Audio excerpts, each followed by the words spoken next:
Welcome to Study Loop. Okay, Chapter 7, Section Problem number 24.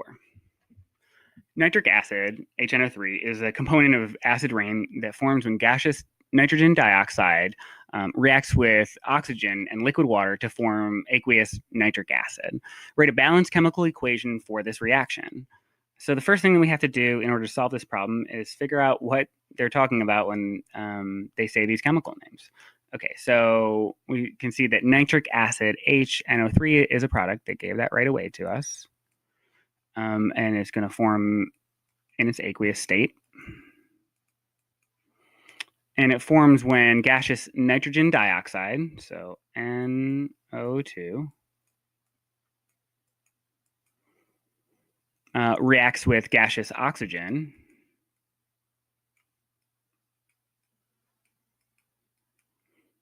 and liquid water. Okay. So this is step one. And then step two is balancing this guy. Okay, so in order to do that, I usually will draw like a line, or I'll fold my paper in half if I'm solving this. And I kind of scope it out first to see where to start when the balancing equation. Now, we can see that oxygen is everywhere and is in a standalone molecule. So we always want to save that one for last. And other than that, it turns out maybe it doesn't matter so much. So let's just pick somewhere to go. Let's start with hydrogen. Okay, so on the left, there's currently 2.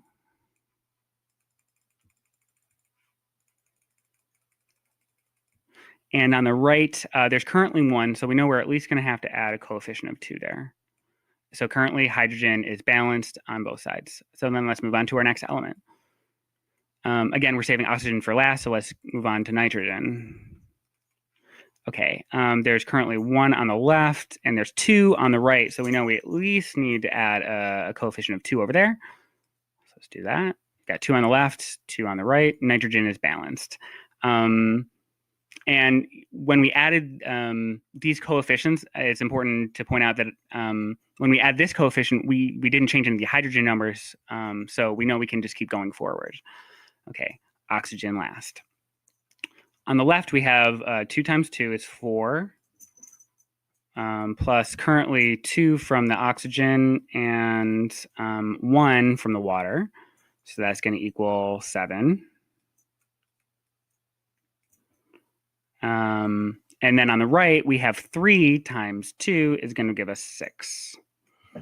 So we can see that this water is going to give us a little bit of a problem. So let's, because it's going to give us an odd number. So if we multiply it by 2, then at least we have an even number here. So this will give us 8. And so we've got 8 currently for oxygen.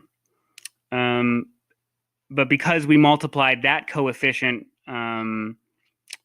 to the water, now our hydrogen number has been changed and we have to go back.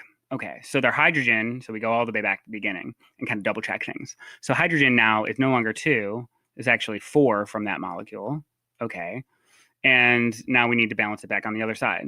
So in order to get 4 hydrogens on the right, we, let's see, need 4 as a coefficient for that molecule.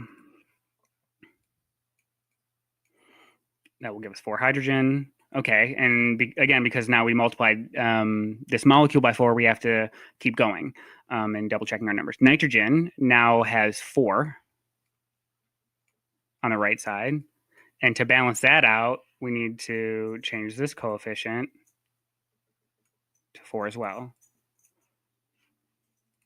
Can